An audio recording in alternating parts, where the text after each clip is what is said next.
Eliminated for the first team riding club. Two riders eliminated. Okay, so just very quickly, bear with me, as I know you want to get to the interesting part. How do I get my mind and body doing what I actually want them to do? But I think you need to know who I am and who I am to be telling you all this first. So I'm Alex Fleming. I am an equestrian coach in its own right. I've trained through UKCC, but more than that, I have over 15 years of experience, both in the UK and abroad, both alongside industry professionals and coaching everyday riders and across disciplines. And I think this is really important. So I've worked in racing, dressage and eventing. I love thoroughbreds. I have one now actually. Yeah, my first horse was a Shire-cross whom I evented, and actually a favourite horse I rode for a client who I recall regularly and was a full Clydesdale called Chloe, and she was absolutely fantastic to train. Now I'm telling you this because as we go through this training, you'll see how important it is to combine this experience with the mindset training programs that I offer. So I'm a fully certified and registered neuro-linguistic programming practitioner and coach. I'm also a certified timeline therapy coach and hypnotherapist within the American Board of Hypnotherapy. Now, if you're not used to the words I just said, you can be assured the training I've taken is the highest standard within its field. There's not day courses, okay? And I also hold a BSc in psychology. And before we move on, it is important for you to know that I have also lived and breathed a huge confidence knock. Now, this training is not about me, it's about you and how you can grow your confidence. But if you want to know more about my story, just head over to our My Story page within the site. The short version is, and I hate to shorten it because oh my gosh, did it turn my life upside down. But what you need to know is I feel you. I do know how it is not to have confidence, like zero, gone, like poof, and can't function. And I'm back enjoying my horses and riding and living and breathing them and that lovely smell. So using this program I've now shared with hundreds of clients. That's where I am loving my riding and having more ambition than ever. And so do my clients. So let's dive in. Let's see what you can do. And I want to start this free training by addressing how does your anxiety manifest itself? How does it affect you? How does it affect your riding? Okay, so we can call it anxiety, but we could be talking about pressure we put on ourselves. We could be talking about fear of one specific thing or fear more broad spread. But what I want you to think is the thing that's blocking you, how does this stop us when we are riding? So nerves, how does this look for us? Have a think about it for a moment, and you will notice that anxiety, pressure, nerves, whatever we're dealing with, there are three parts to it. Okay, the cognitive, so what are we thinking? The physiological, the things that you feel in your body, and behavioural, how you act, both on and off the horse. So I'll just give you a few examples to make that clear. Remember, we're dealing with the cognitive, the physiological, and the behavioural. So let's say a rider comes to me saying, I'd like to feel less anxious when jumping. It takes the enjoyment away from it. Now, this rider might have a thought like cognitive, oh God, I don't know if I can do it. Then they might have a feeling, a physiological feeling in their body, like my heart rate goes up. Then the behaviour might be they freeze and they're just unable to put the legs on. Okay, now that's just picking one example. There's probably a few different things going on there. I'm hoping this is starting to become clearer. Second example, and while I'm going through this, guys, have a think about yourself and your own situation.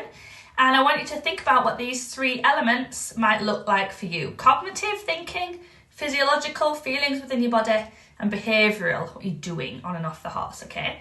So this time, let's look up at a rider who has put an internal pressure on themselves to ride perfectly, okay? They just think, I wish I could ride as well as I know I can, and you know, they're just constantly feeling that frustration, okay? They go to a competition and they find that physically, they feel sick, okay? Then the behaviour is, you know, they go differently to the last rider example. Let's do something different because everybody's unique. Okay, so this rider doesn't freeze. they do the opposite. They override, and they have a fence down a result. They just can't sit still and have that patience. They kind of hope for that perfection takes over.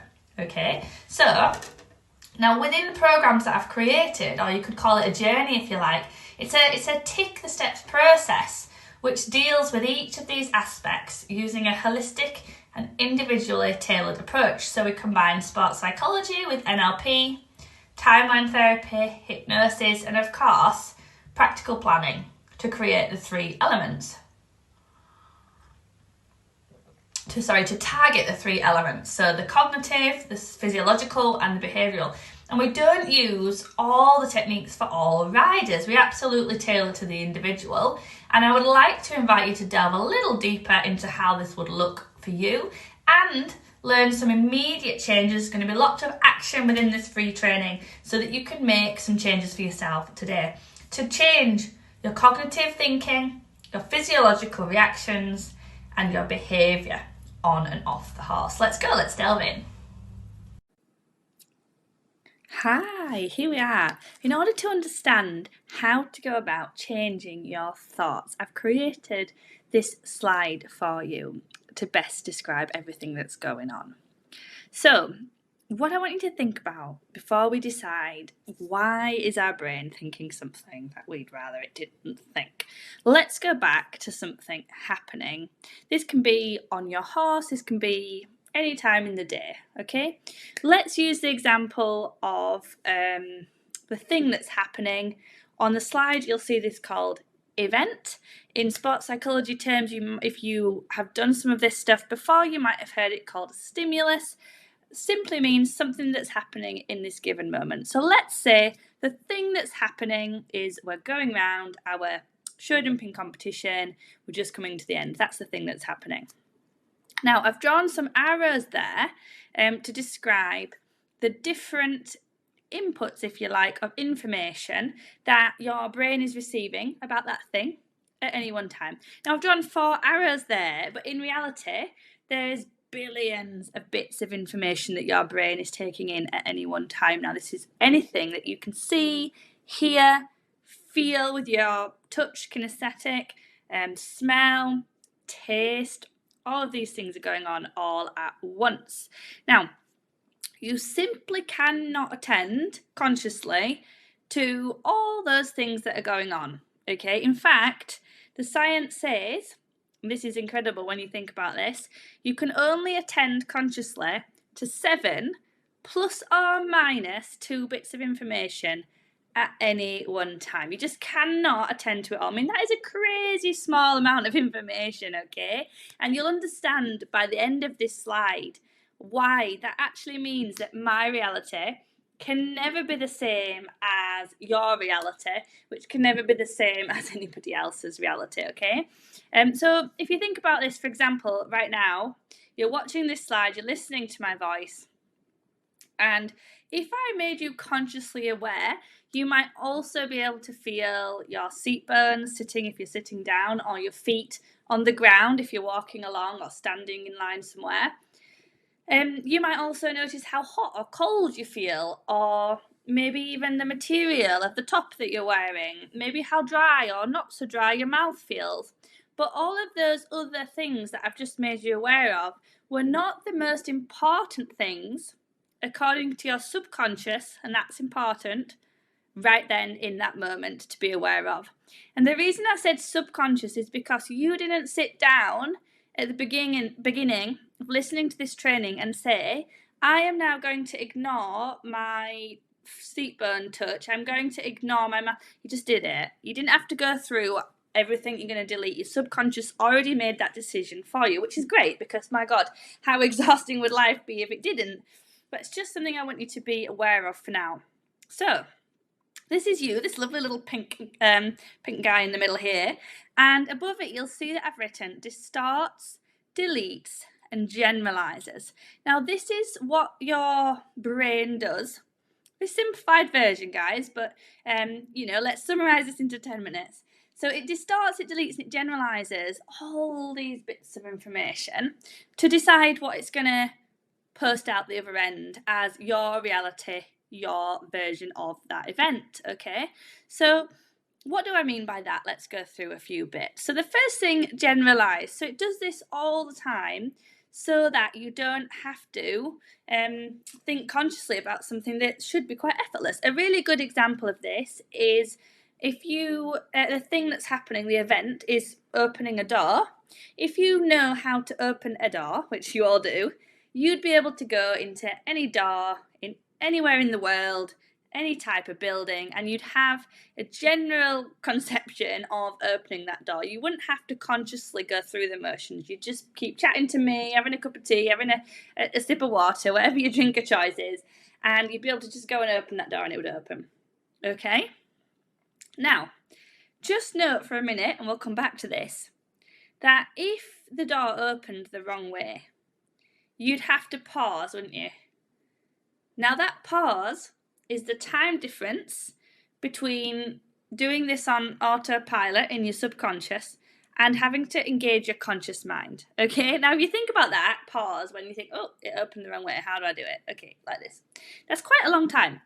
Okay, so that's the other thing I want you to write down on your piece of paper. The subconscious mind, your habit loops, are way quicker than your conscious thinking. We'll come back to that point.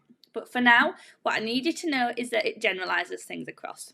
So in terms of your horse, that might look like, let's say, and then I'm just pulling examples here, that if you've asked for canter, you might know how to ask for canter on other horses. If you're quite competent at that thing, you wouldn't get on a new horse and think, oh, how do I ask for canter? You can just do it. It also is the reason why, if you've had a horse that for a little bit of time might have put its back up and then followed that up with a cheeky buck that scared you a bit, you might get on another horse, and even though you consciously know that that horse is not going to follow it up with a scary buck, you know this horse is super safe. Perhaps you've got a new horse, or you're sat on a riding school horse getting your confidence back, but you can't help it. Every time you feel that tension, you feel that back come up, you start reacting as if it's going to buck. And that's because your subconscious mind is generalizing that information across. And remember what we've just said, your subconscious mind was so much quicker. So before you've had time to step in and consciously say, oh, for God's sake, Alex, you know that this horse is not going to buck, and you just need to put your leg on and look where you're going. Your subconscious has got in there first with you, overriding or freezing or pulling your hands up or whatever your reaction is, okay? Your heart rate going, yeah?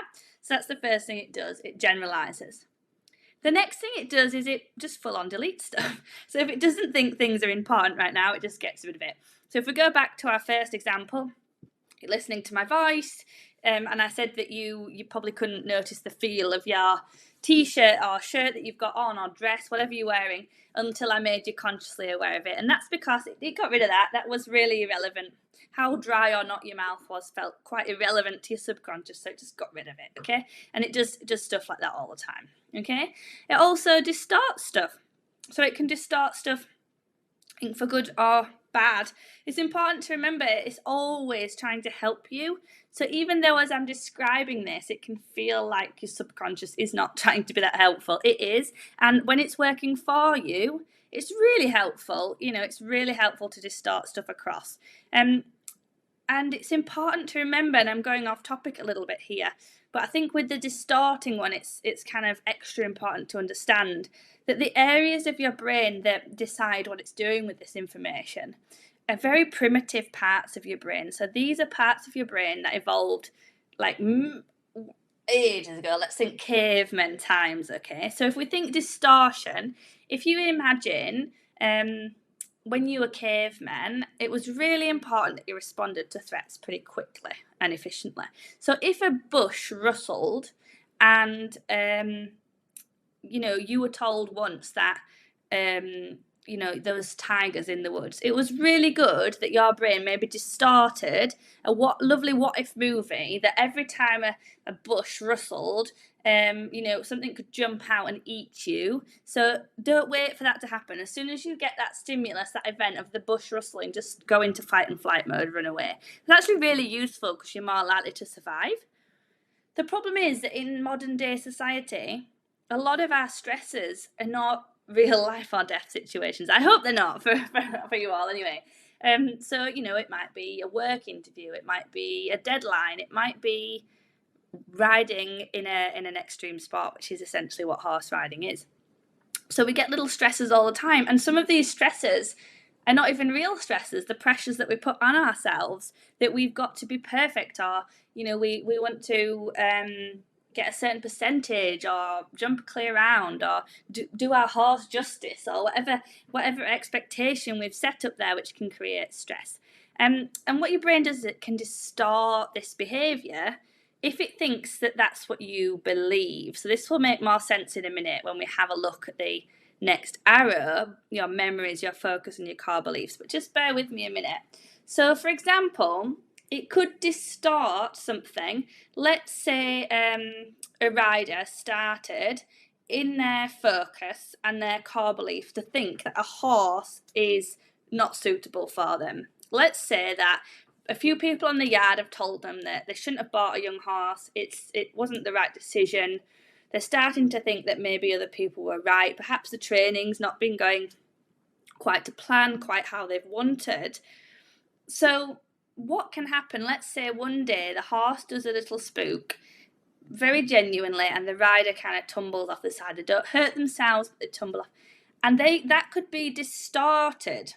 And they would genuinely believe this. They wouldn't think that this was out of proportion, but their brain could genuinely see that as that horse wanted to get you off. And it could be distorted into that without that being the actual reality. And before you know it, the next time that rider goes to get on the horse, there's this movie of the horse kind of flying across the school at 1,000,000 miles an hour, and it's way out of proportion from the actual spook that the horse did. Okay, and that's distortion, and your brain is doing that to try and help you. Okay, now how it's doing all of this stuff, what's it going to distort, what's it going to delete, what's it going to generalize across, depends on your memories, your focus, and your core beliefs. Okay, so I'm going to go through what they are. Some of them are probably more simpler than others. Memories, things that have happened, anything that you have seen, heard, physically experienced yourself, from your memories, your time around the horses and away from the horses. And it is important to note that most of the time when I'm working with riders, unless it's a really specific thing, like someone falls off at a water train, they come to me and they say, Alex, I'm absolutely fine riding my horse. I can jump it, everything, competing, I'm fine. But as soon as there's a water tray in the course, as I'm approaching that water tray, anxiety takes over, I can't jump it. As soon as I land, I'm fine. Then, that's very specific, and we could work on that one thing. But for most riders, once we start working, I'd say 98% of riders that I work with, this does span much wider and into actually home life and work life, as well as what's going on with the horses. Okay, so memories, and I've put a little side arrow there to say interpretation of, okay, because it's important to note here that all this is going on all the time, distorting, deleting, generalizing. So your interpretation of a memory is not my interpretation of something that happened to you, is not somebody in the stable next door's interpretation of something that happened to you.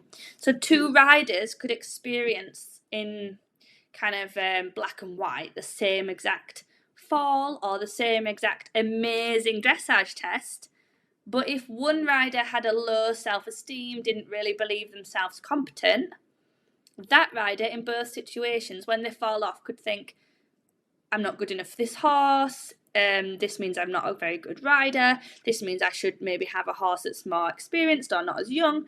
And in the terms of a really good dressage test, they could come out and think, I think the judge was kind, or my horse is just awesome, and they attribute the success externally. If someone believed that they were, their core beliefs, and we're looking at the core beliefs here and how these intertwine completely with all the others all the time, it's a constant turntable, if you like. If the core beliefs were, I am really confident that I'm a good rider, I trust myself as a horse owner, and I'm just genuinely excited to be able to spend time around my horses, I'm not outcome focused because I'm bothered about the learning and the process, then they could have a fall, and they could either just look at it very practically as it is and go, oh, whoops, I was pushing outside my comfort zone a bit. Maybe I pushed a bit too much. I'll take a step back, take a step forward. Or they might look at it and go, oh, the horse just spooked. We couldn't have really planned for that. I probably shouldn't have fallen off, actually, but, I must have been a bit distracted. Never mind, whatever. Yeah, it doesn't affect them any further than that.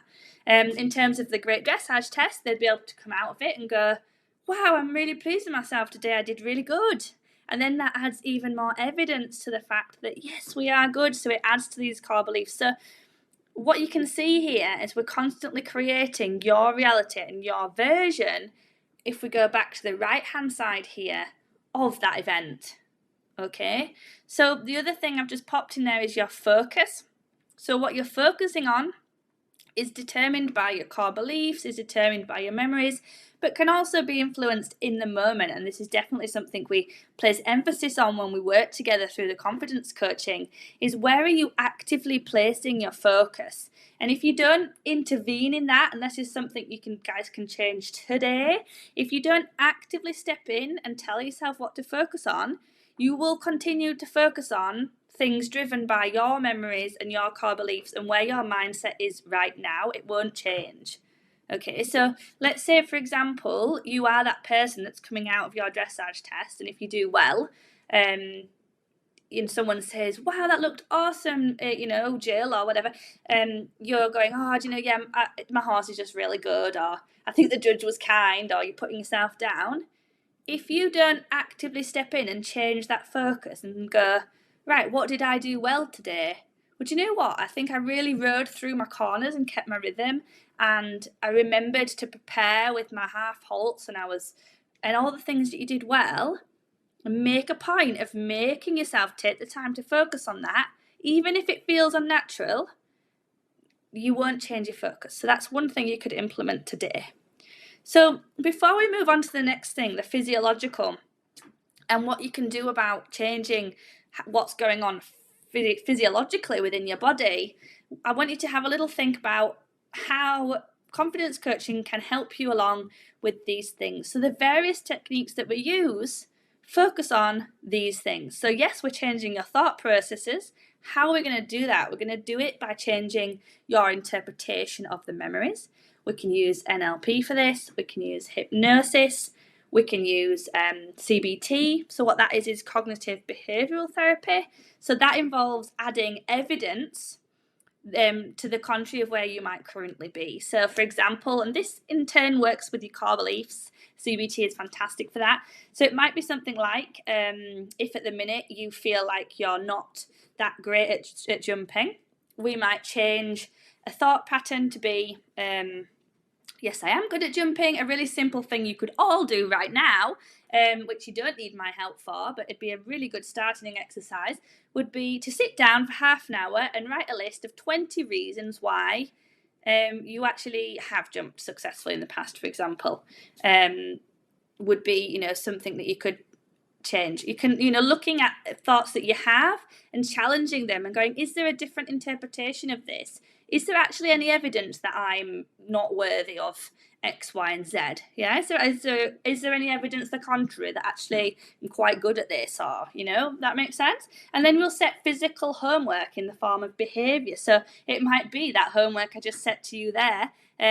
Obviously, we'd go more in depth and more individual, working one-to-one, but something, really good homework, which you could all do, again, is next time I have a lesson, next time I have go to a show, when I come out, one of the first things I'm going to do is I'm going to say, what went well? And this doesn't mean we're all going to go around saying, I'm amazing, and we're not going to notice what we want to improve, because of course we want to get better, but you just notice the good things first, and as well as, so, yeah, I rode my corners really well. I was really pleased with my medium trot, actually, and that went well because I set up my corner, took my half halt, got my balance, and then paused before I asked for my medium trot. I think I still need to get a bit more connection through in the canter. I need to work on that strength to hold my position. But yeah, I'm really pleased with that. Totally different than just focusing on the bit you did wrong. Okay? So I could go on about this for hours and hours and hours, but let's move on to the physiological. Hope that's given you some food for thought. I'll see you on the other side of the training. Here we arrive at the training on the physiological symptoms. So this is anything that pressure, anxiety, even fear, lack of focus even, can cause in you as a rider. So these can be things like mind blank and forgetting your test. This can be heart racing, not breathing while you're going around your shoulder in pain, jelly legs, funny stomach. I could go on. The things that you feel physically inside your body. Now, I want you to think of your nervous system as a seesaw. So it's always trying to find balance, okay? And on one side, we've got the sympathetic nervous system, which prepares your body for action. And this is often referred to as the fight or flight response. You've probably heard that before. And on the other side, we have the parasympathetic nervous system, responsible for the rest and digest activities. Okay, and this is, your nervous system is balancing between these two acts. Now, imagine being faced with a threat. Okay, we've got a lion here. Pretty scary. Okay, the sympathetic nervous system kicks into gear, increasing your heart rate, dilating your fuel holes, preparing you to either fight the threat or okay. Now we've got the same person. We're now in a relaxed environment. I love walking through the woods. Super chills me out being in nature. Okay, the threat's gone, lion's gone. We're now walking through the woods. And it's the parasympathetic nervous system's turn. It calms you down, slows your heart rate, helps you digest food, your tummy's going back to normal, and it also allows the body to repair and grow. However, in modern day life, our threats aren't always lions, okay? They can be stressful events, exams, even traffic jams, okay? And the physical symptoms of anxiety or pressure. And remember, these can be expectations that we put on ourselves as well as threats. It doesn't have to be a real threat. It can be a perceived threat, like I must do well, otherwise you've told yourself X, Y, Z. This is still seen as a stress, okay, in terms of your subconscious mind. And the physical symptoms can make us feel uncomfortable, even when there's no real danger going on, okay? Now, we can use sports psychology to quickly reduce this anxiety. And when people start coaching with us, you're given access to a members area which has a specific training series within it, thinking of it as like a toolbox, if you like, for dealing with in the moment anxiety. And I'm going to give you one really easy to implement technique right now. Mindfulness. So you can only ever be worried about something that is going to happen in the future. Okay, so it might be a reflection of something that's happened in the past, and that's why you're projecting the idea that it might happen again, but ultimately you're thinking about it happening again in the future. Okay, so you're thinking, oh, what if I let myself down in that test by not getting that canter lead, or what if I try to go out hacking on my own and he spooks or tractor comes, or you can get where I'm going with this. You're thinking about the what if. Okay, what if I don't make the team? Yeah. So it can be something like falling off or a spook, or it can be an expectation that you've set on yourself. Okay, now, and focus is very similar to this. So if let's say you just can't focus in the ring, and you find yourself thinking about something else rather than what's going on right now. Mindfulness helps you with exactly this. It's just so good in so many ways. So simply put, mindfulness means come back to what's happening right now in the present moment. Stop thinking about the future, stop thinking about the past. What's happening right now? And a simple technique you can use is the 5, 4, 3, 2, 1 grounding technique. And it simply means when you feel yourself getting distracted, or you feel yourself thinking a what if movie, getting nervous, maybe you're even starting to get overwhelmed with anxiety, the heart started going, okay, the jelly legs are there. Just go through the motions. 5 things. What can I see? My horse's ears, the jump in front of me, the instructor, my saddle, the mane. What can I feel? My seat, my legs, the beat of my horse. What can I hear? I can hear my instructor. I can hear some birds, actually. You start to notice things that you couldn't even notice before. And I promise you, before you even get to number 3, that parasympathetic nervous system will have been activated, and you will start coming back down. The reason that sympathetic nervous system was activated is through neurotransmitters, through hormones.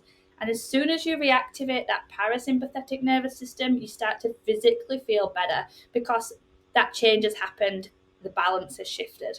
Now, I just want you to remember, though, before we move on to talking about behaviour and how we're going to change that, what I want you to remember is, as we start to change your internal thought processes, so the bit we talked about in the first part of this training, your interpretation of the threat will change too. So remember, we said, the expectations or the fear is your self-esteem and your confidence in yourself to do that thing increases. You won't view that as a stressful event anymore. So although these are tools to help you along, and obviously as you improve, and this always happens with riders that we work with, we get them over the initial hurdle and then they're moving on to the next thing, and so then we get different challenges, and these tools are always going to be really useful to employ in those moments. But ultimately, as you get more confidence, in whatever sense of the word you want to look at that, whether that's confidence or competence in that thing, you're going to not actually need to use these for that specific thing that you maybe first came to me for. So, for example, let's say you were nervous to get on a horse that had been a bit difficult in the past. You've got to the point where, just kind of putting your foot in the saddle was starting off these physiological processes. Now, these will help you to make those beginning steps, these kind of in the moment tools to reactivate the parasympathetic nervous system. That's great. That will help those things feel easier and less uncomfortable. But ultimately, what's going to make that long-term change for you is as you gain confidence that, yes, I can do this thing through different interpretations of your memories, different focuses, different thoughts running through your mind. Ultimately, that core belief changes through all the work we've done. Then these things don't even initiate. How good does that sound? And we're on to the final element, and I actually think the most exciting part of engaging in confidence coaching, and that is behavior. So, what do I mean by behavior very quickly? These are the physical things that happen to you when you're experiencing worry, nerves, anxiety, pressure. So this looks different for everybody. And the first thing I'd advise you all to do is be aware of what you do in those situations, because until you're aware of it, you can't change it. So are you somebody that gets really busy when they're nervous and starts rushing about, and or are you someone that goes really quiet and still and sort of stops riding? Are you someone whose hands don't do anything? Are you someone whose hands go crazy? Yeah. Get to know what you do on the back of the horse, but also while you're getting ready, maybe even at home the night before, and start to look for ways that you can change them. And I'm going to give you a really quick exercise you can do right now that will show how amazingly effective it is that when you start controlling and changing these behaviors, your thoughts and feelings catch up like that. So what I want you to do, think of something for a moment that is a little bit sad. I don't want you to go really so that I'm making you cry, but just something that's a little bit sad for a moment. And I want you to hold on to that sad thought. Okay? Now, while you're thinking about that sad thought, I want you to jump up, like literally jump up in the air, up and down, put your hands really high, shake them around, give them a little dance, and you can stop. And I bet every one of you, if you actually did what I just told you to do, will have found that you couldn't hold on to that sad thought. It was really hard to access, okay? Literally, take this sentence in. Controlling your behavior can literally change your thoughts and feelings. Okay? But how do we go about doing this? Because that's easier said than done. Now, something that I work very closely with clients to do, and this is where, I feel it's really important to have that sound equestrian training knowledge backing up the NLP and the sports psychology. and the hypnosis and timeline therapy, if that's a route you go down. Now, what have we got here? We've got a fear zone, a training zone, and a comfort zone.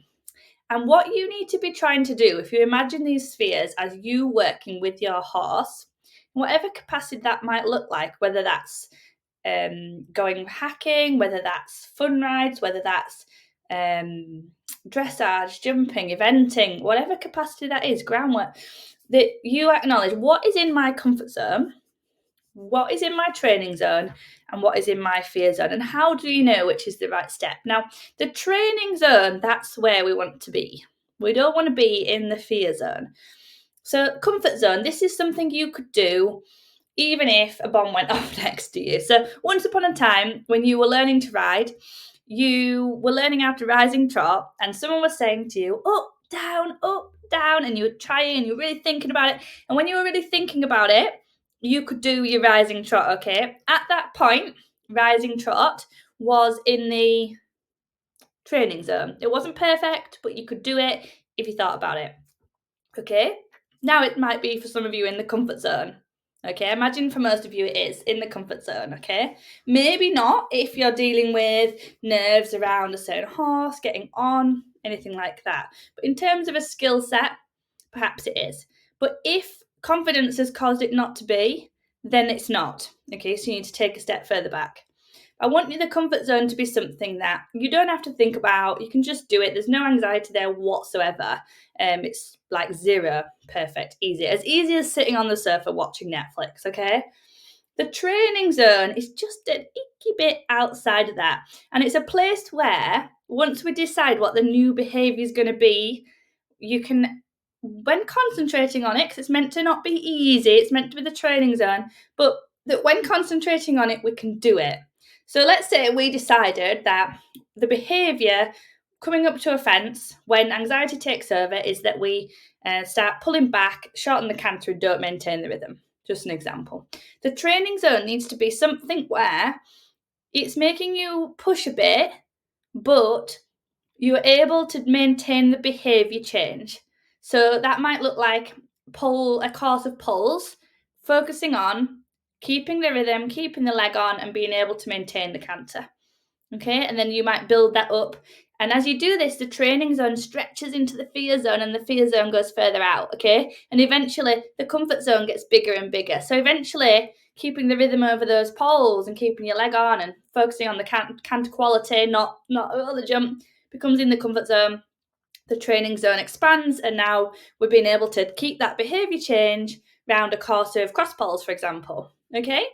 If you went straight in and put the jump up, say, to the point where it was causing the real bad anxiety, then you might not be able to do what I call perfect practice, where you are able to maintain the canter, keep your leg on, do all those things. Now, yes, I use the word perfect with caution, because be aware when you're in the training zone, it isn't meant to look perfect because you're training, okay? If you weren't training it anymore, you would be perfect at that thing, okay? And if you all want to stay still, just do everything that's in your comfort zone every single day of the week, okay? If you want to get better, things are going to look messy sometimes. Things are going to go wrong sometimes, okay? But, 80% of the time, let's say, you'll feel like, yes, as long as I'm focused on it and I'm thinking about it and maybe my coach is reminding me I can do it, I can do that thing. Okay, that's the training zone, and that's the steps that you need to be finding for yourself. Okay, I hope that's given you some food for thought. I'll see you at the other side.